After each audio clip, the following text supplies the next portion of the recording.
Hello, I'm Richard from the Pond Guru channel, and if you want to see how to build this shelter, watch on, my friend, watch on. This is another one of my bushcraft stroke survival videos, and in this video I'm going to show you how I made this shelter using only a knife and some willow and other things that I found lying around in the wood. This place looks as good as any.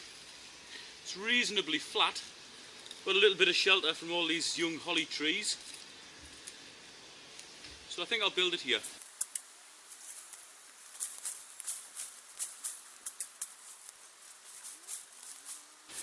That looks about person size. It's pretty level, well sheltered. The ground looks fairly soft, so that's all good for making a willow shelter. I think I'm going to have the entrance to the shelter here, with the back of it towards the prevailing wind, which will be coming from the west. Although I've got quite a comprehensive survival kit, really all I'm going to be using is the knife. That's all we need to collect the gear necessary for making this shelter. Just a quick note on the knife I'll be using. That's it there. It's a little 4-inch bladed Gerber knife. Nice rubberized handle. It's quite a small handle actually, but I've got very small hands. My hands are quite wide, but I haven't got very big fingers. And that fits absolutely perfectly. It's a lovely knife to use. That's going to be any amount big enough for cutting all the stuff we need for this shelter. Here's some nice willow. This stuff's been cut back every year and it's produced a lot of long, thin pieces of wood, which are perfect for making shelters with. So I'm going to cut that as near to the base as possible and use that to make the frame.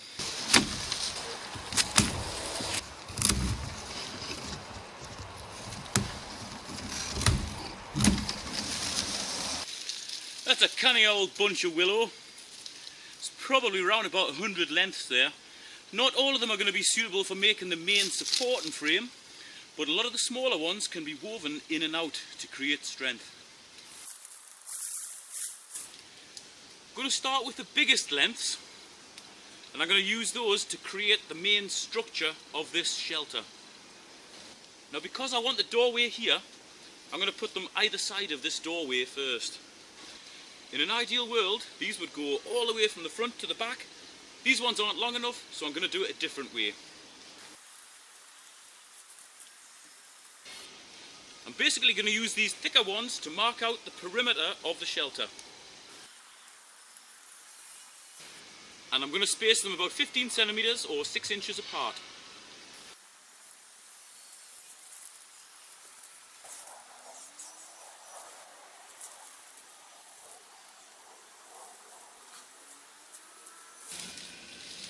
I'm going to leave some of my willow behind the structure and I'm going to drag the rest out because it's getting a little bit tight in there now.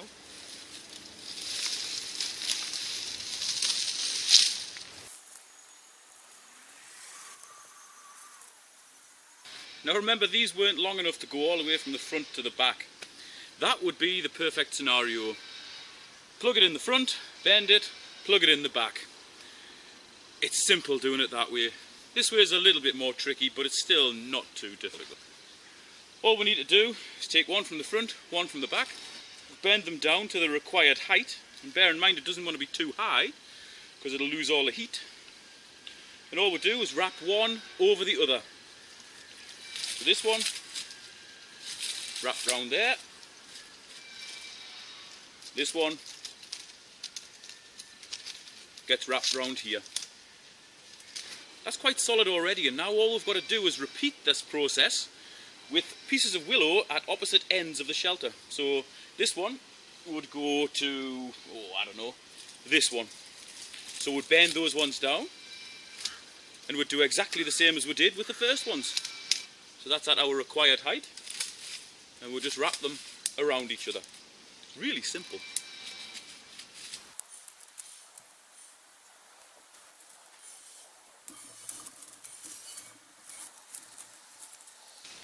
Now you're probably thinking, it looks like he's just making a proper right old mess of this. And it does look quite messy, but when I get a little bit more of it woven in, I'll lift the camera up and let you have a look from above and you'll be able to see exactly how it's gone together. Now some of this stuff's so bendy we can literally tie it in a knot.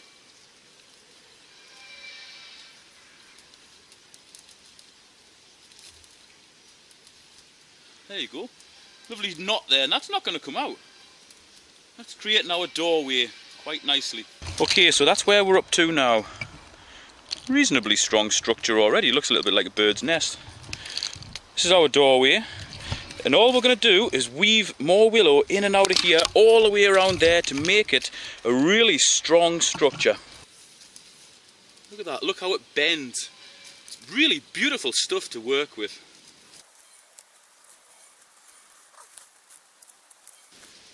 In an ideal world, we would pay attention to where we were putting these. So the last one I put in was on the outside of this one. Ideally, the next one we put in wants to be on the inside, so it's constantly under tension, and that creates strength. One of the easiest ways to do this is get the big end of our willow, pass it through a hole, and go in, out, in, out, in, out, all the way around until we're just about at the end here, and then plug it into the ground.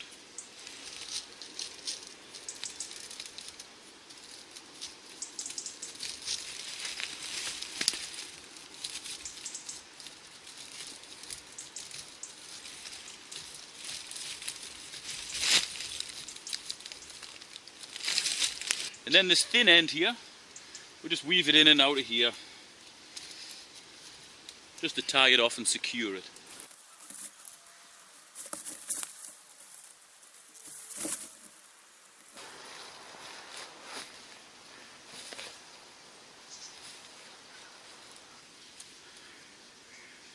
Yeah, that's looking good, and it's unbelievably solid. If we took a little bit more time, put a few more bits of willow around, we could make it exceptionally solid and then literally just cover it with leaves. But I've got something a little bit more special in mind when it comes to leaves. And for the leaves I'm going to be using, I'm going to need little spikes to hold them on. So what I'm going to do is use some of these thin bits of willow. I'm basically going to weave them in from the top down to the bottom and then cut off the top to leave a sharp spike. And we're going to layer the leaves as well, working from the bottom up. So we need spikes at all levels. We need them here, here, here, all the way around. So that's what I'm going to do now.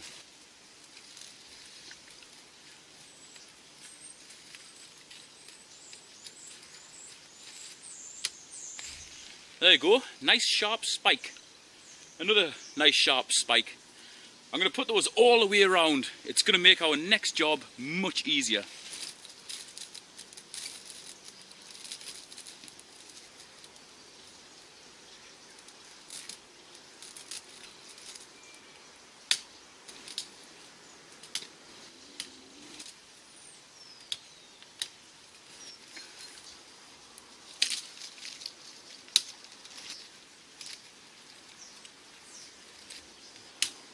That's all our little spiky bits done, so I'm going to go and get some leaves. Right, I said I had something special, and look at that. These are practically dead now, but these are absolutely perfect for making waterproof shelters. The Latin name of this plant is Gunnera manicata. It's a giant rhubarb. Now these aren't the sort of things you find everywhere, but you can find similar things by rivers. And these are perfect. They're almost like tiles. We're basically going to tile our structure. So I'm going to collect some of these and head back down to the shelter. Now remember, I did say you could just cover it with leaves, and that's spot on. But I want something that's actually going to be rainproof. Here's some other great things. Ferns. We could pack them against the sides, cover them with leaves, and it would be lovely in there. So I'm going to take some of these as well.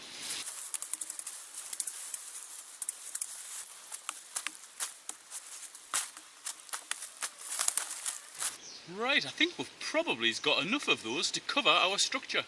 So I'm going to take them back down there and put them on. I'm just going to use a few of those ferns first, just loosely lie them on, and they'll be held in place by our big leaves, which in turn will be held on by the little spiky bits.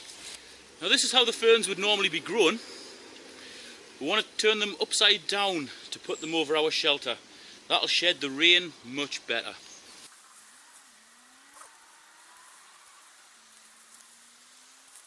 Could probably do with a few more on there, but I'm just going to put the leaves on, the big leaves. That'll hold them down and that'll waterproof it.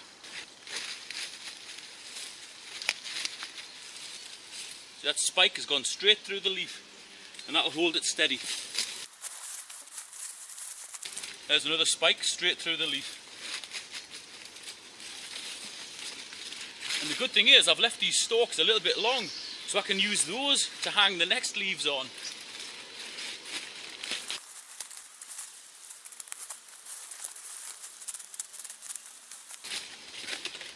There you go, we've got a lovely tiled effect with those huge leaves.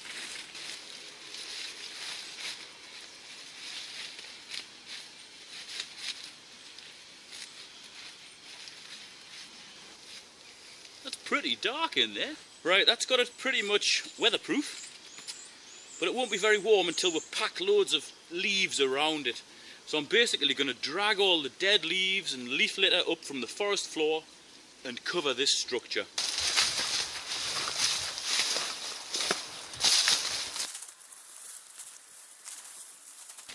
This is a dirty job, but somebody's got to do it.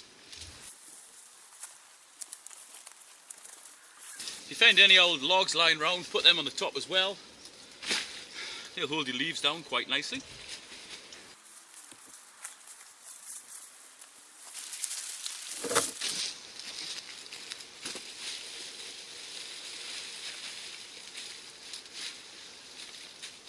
Takes some doing gathering all those leaves and detritus and muck up, but it's well worth doing because it holds those leaves down, it insulates it, and it camouflages it as well.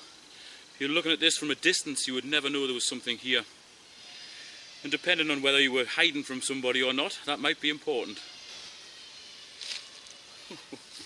It's as black as the night is long in there, and that means it's well covered over. So all we need now is something to sleep on. Evergreen trees are absolutely perfect for this. Really any pine tree will do, although Scots pine isn't too good. These are cupress, otherwise known as lilandi. They grow all over the place, mostly in gardens, but you do get them in woodland as well. It insulates you from the floor and it creates a lovely soft bed as well. So I'm only looking for little thin bits like that. Don't want any logs with a few leaves attached because it wants to be comfortable to sleep on.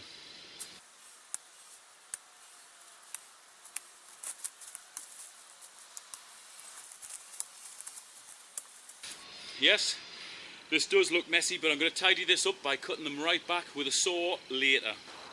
Yep, I think that's about enough. Just going to lay these out in here and make a lovely soft bed.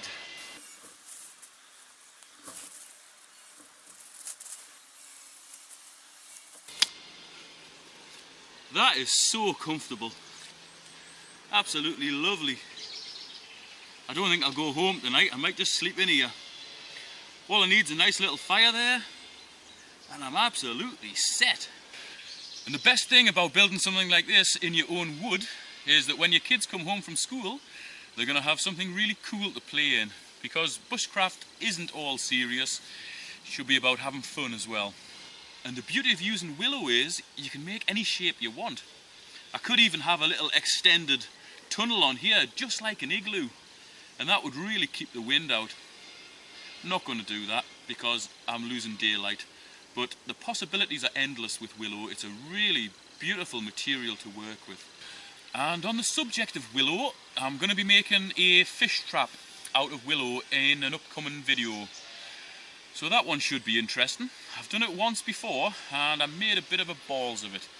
It's not the easiest thing in the world to do, so I'm going to give that another go and see if I can catch some fish, or maybe some crayfish, little lobster things.